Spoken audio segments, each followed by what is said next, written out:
She demanded, "Let me go through your phone right now." I handed it to her unlocked and said, "Be my guest." Then I picked up her phone.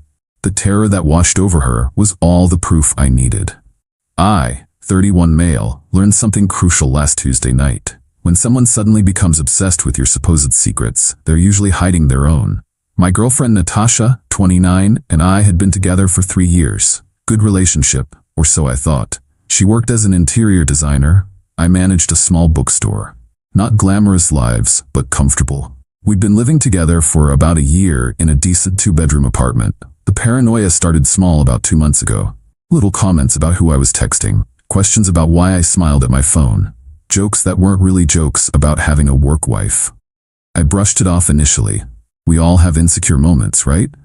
But it escalated. Last Tuesday, we were watching Netflix after dinner. My phone buzzed, text from my assistant manager about switching shifts. I responded quickly and put the phone down. "Who was that?" Natasha asked. "Jasper, scheduling stuff. At 9 p.m., he works closing tonight. Just asking about tomorrow." She stared at me for a long moment, then suddenly stood up. "Give me your phone." "What? Let me go through your phone, right now." I looked at her, genuinely confused. "Why? If you have nothing to hide, it shouldn't be a problem." The thing is, I really didn't have anything to hide. My texts were boring work stuff, memes from my brother, and a group chat about fantasy football. My photos were mostly of books, our cat, and failed attempts at latte art. "Nat, where is this coming from? You're being defensive. That's suspicious." "I'm not being defensive. I'm confused." "Just give me your phone," I could have argued, could have talked about trust and privacy. But something in her desperation made me curious. This wasn't normal Natasha behavior. I unlocked my phone and handed it over. "Be my guest." She grabbed it eagerly, already swiping through apps. Then I reached for her phone on the coffee table. The change was instant. Her face went from triumphant to terrified in about 0.3 seconds. "What are you doing?" she squeaked. "Same thing you're doing." That's different." "How?" You can't just." "If you have nothing to hide, it shouldn't be a problem." I echoed her words back calmly. She clutched my phone tighter. "This isn't about me." "Apparently it is. Marcus, don't," but I'd already picked up her phone. It was locked, obviously. "Password?" I forgot it." "You forgot your own phone password?" It's new. I changed it recently." "Why?" "Security." I looked at her, really looked at her. She was sweating, actually sweating, over me, potentially looking at her phone while she freely scrolled through mine. "Natasha, what's on your phone?" "Nothing." "God, why are you making this about me?" "You literally demanded to search my phone." I agreed. "Why can't I do the same?" Because you're the one acting suspicious." "How am I acting suspicious?" "You're always on your phone." "I run a business, you know this." Late night texts from employees, which you're currently reading. She was still scrolling frantically through my phone, but I could see her hands shaking. She wasn't even reading anymore, just swiping to look busy. "Unlock your phone, Nat." "No." "Why?" "I don't have to explain myself to you." The projection was so obvious it was almost painful. Here she was, desperate to find evidence of cheating on my phone, while guard-dogging her own like it contained nuclear codes. I set her phone down. "Okay." She looked up, surprised. "Okay? Yeah, you don't have to show me." Relief flooded her face. "Good, because this is ridiculous but I know everything I need to know now." The relief vanished. "What does that mean?" "It means you're looking for evidence of something you're guilty of." Classic projection. "I'm not projecting anything." "Then why are you terrified of me seeing your phone?" "I'm not terrified, I just value my privacy." While violating mine, she threw my phone at me, literally threw it. Lucky I caught it. "You're being manipulative," she screamed. "I'm being logical." "Same thing, you always do this, turn everything around on me." "When have I ever asked to see your phone before today?" She couldn't answer that. Because I hadn't. Not once in 3 years. "I'm gonna bed," she announced, storming off. I sat there for a while, processing. The guilty flee when no one pursues, as they say, and Natasha had just sprinted away from a race I wasn't even running. The next morning, she acted like nothing happened. Made breakfast, chatted about her day, kissed me goodbye, but she took her phone into the bathroom while she showered. She'd never done that before. I had a decision to make. I could pretend everything was fine, or I could find out what had her so scared. I chose option 3. I waited. Because here's the thing about guilty people, they always tell on themselves. You just have to be patient. and I'm very patient. Update 1. Patience paid off faster than expected. After the phone incident, Natasha's behavior became increasingly erratic. She password protected her laptop, never had before. Started taking calls on the balcony. Suddenly had way more client meetings that ran late. But the biggest tell? She became obsessed with my whereabouts. Where are you going? To get milk. How long will you be? 20 minutes. Why did it take 25 minutes? There was a line. Send me a selfie so I know you're really at the store. Are you serious? The projection was off the charts. Every controlling behavior screamed, I'm doing something wrong and assume you are too. I documented everything in a notebook. Not for revenge, just for my own sanity. When someone tries to gaslight you, written records help you trust your own perception. Thursday night was when things cracked open. Natasha was at a client dinner. She'd been very specific about it being at Romano's, even mentioned she might be late because the client was chatty. Cool. Except my buddy Trevor texted me a photo from Romano's that same night. He was there for his anniversary. No Natasha in sight. I didn't confront her, just filed it away. She came home around 11 p.m., slightly disheveled, smelling like cologne that wasn't mine. How was dinner? I asked casually. Oh, exhausting. The client wouldn't stop talking about their beach house renovation. I must have heard about their marble countertops 15 times. Sounds rough. Romano's still doing that great tiramisu? What? Oh, yeah, it was good. She'd never been good at lying. Her tells were obvious. Touching her ear, looking up and to the left, over-explaining details nobody asked for. I'm gonna shower, she announced, clutching her purse like it contained gold bars. While she showered, her phone, left on the dresser in her rush, lit up with a text. I didn't touch it, didn't need to. The preview showed everything. Last night was amazing. Can't wait to see you again. Not even creative enough to use a fake name. I took a photo of the notification with my phone. Evidence. When she came out, I was reading in bed like nothing happened. Tired? I asked. Exhausted. That client really wore me out. I'll bet they did. Friday, I did something petty but satisfying. I called Romano's. Hi, I think my girlfriend might have left her scarf there last night. We were there around 7:30. Reservation under Natasha Williams? Let me check, sir. No, I don't show any reservation under that name for last night. Oh, maybe under her company? Design Space Inc.? No, sir, nothing under that either. Huh.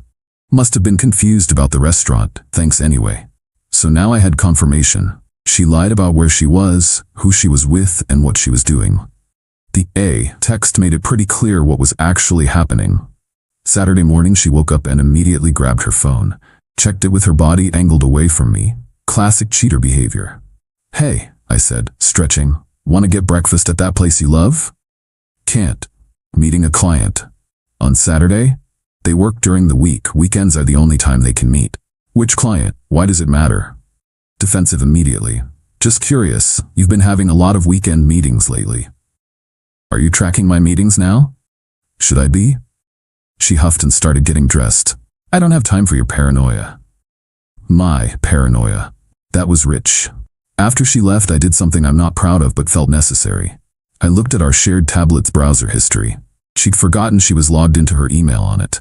I didn't read her emails. That felt too invasive. But I did notice she'd been getting a lot of messages from someone named Alex Morrison. Subject lines like last night, can't stop thinking about you, and when can I see you again? Alex. How original. I also noticed she'd been browsing apartment listings. 1-bedrooms in trendy neighborhoods way above her budget. Unless, of course, someone else was planning to help pay.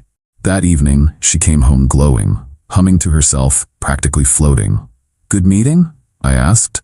Great meeting, really productive. What did you work on? Oh, you know, color schemes, fabric samples, boring stuff. Where did you meet? Their place. Where's that? Why are you interrogating me? I'm not, just showing interest in your day. She narrowed her eyes. Well, don't. It's weird. That night, while she slept, her phone buzzed constantly. I counted 17 texts between midnight and 2 a.m. Who has that much to say at that hour? Sunday was when I decided to test something. Hey, I was thinking we should do something spontaneous today. Drive somewhere, explore. What do you think? Her face fell. Today? I can't. I have another client meeting? A friend thing, brunch with the girls. Which girls? Does it matter? It might. I ran into Stephanie yesterday. She mentioned you haven't responded to brunch invites in months. Caught. Her mouth opened and closed like a fish. Different girls, work friends. From Design Space? Yes. Weird, because I called your office yesterday to surprise you with lunch and they said you hadn't been in all week. This was a lie. I hadn't called anyone. But she didn't know that. The color drained from her face. You're checking up on me? No, I was trying to do something nice.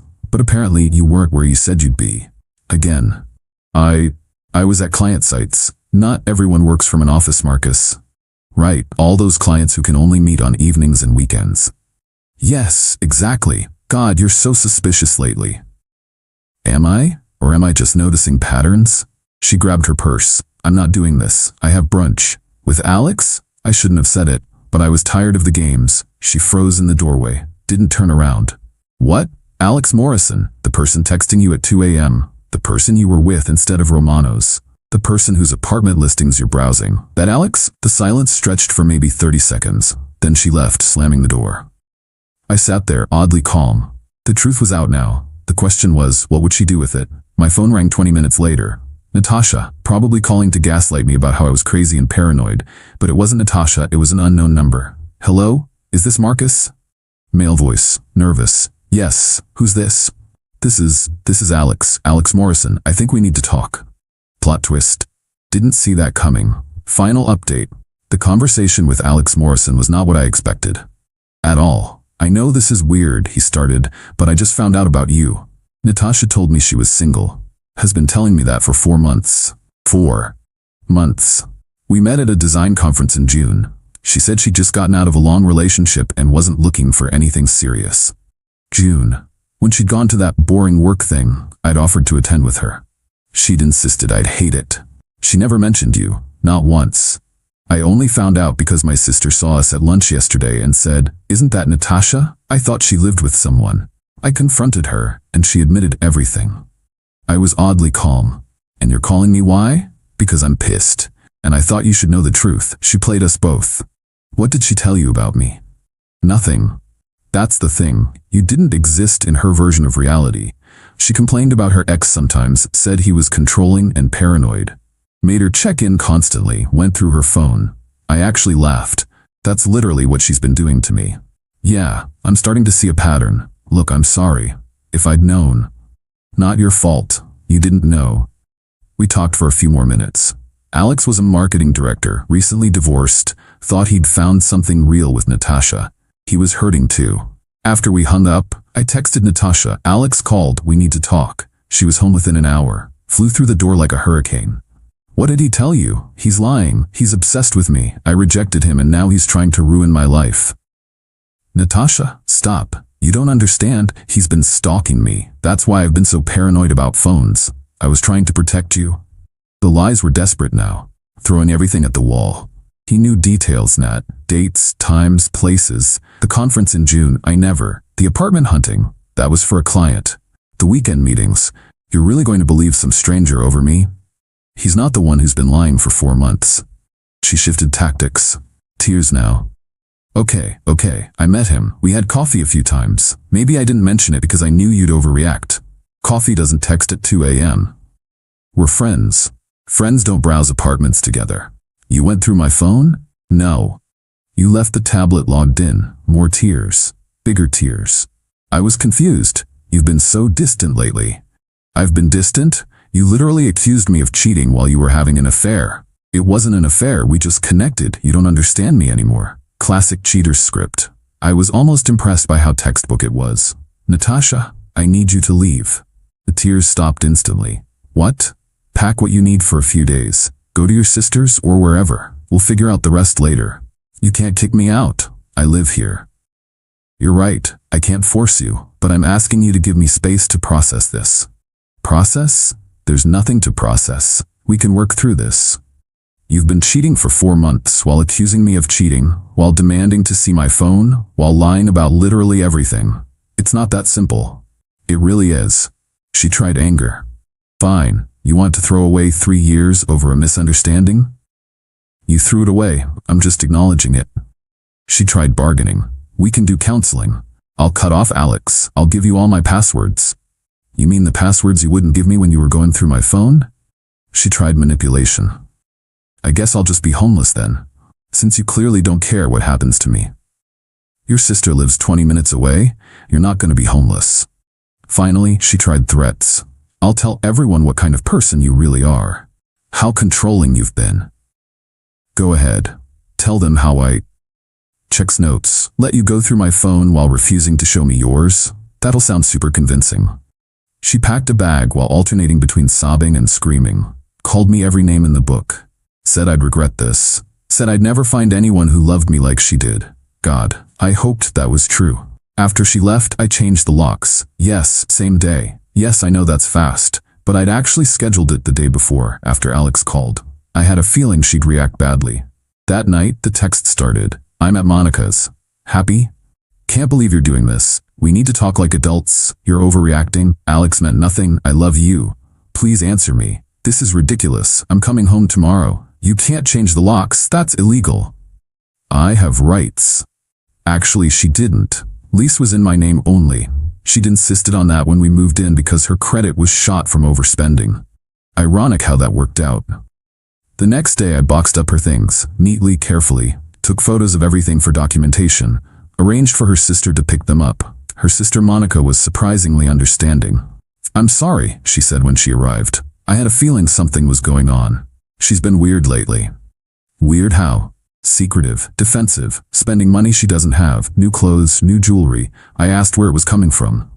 Let me guess, work bonuses? Yep. We loaded the boxes in silence.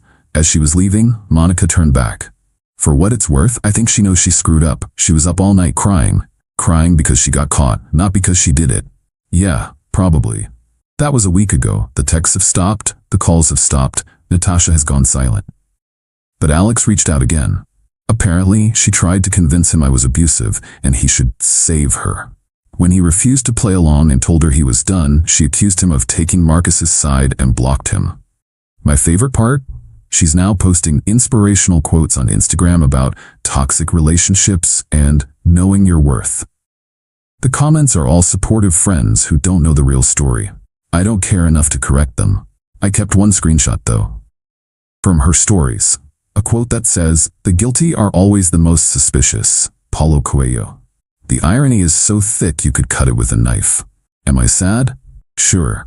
3 years is a long time, but I'm more relieved than sad. Living with someone who projects their guilt onto you is exhausting. Being accused of things you're not doing while they're actively doing those things, that's crazy making. The apartment is quiet now. Peaceful. I can leave my phone anywhere without worry. No more interrogations about my whereabouts. No more defending innocent interactions. Last night, I re-downloaded dating apps. Not because I'm ready to date, but because I can. Without someone demanding to know who I'm talking to while hiding their own conversations. Freedom is weird after living under suspicion. But I'll take weird over whatever that was. Oh, and the final ironic twist? Jasper, my assistant manager whose text started this whole thing? He asked yesterday if everything was okay at home. Said Natasha had come by the store a few times asking weird questions about my schedule and who I worked with. She'd been checking up on me for months while cheating, while accusing me of being suspicious. The projection was so complete it was almost artistic. Anyway, that's my story. Girl demands to see my phone. I hand it over and ask for hers. She panics because she's been cheating for months while accusing me of the same thing. Sometimes the simplest test reveals the biggest truths. And sometimes, when someone accuses you of something repeatedly, they're just telling you their own confession.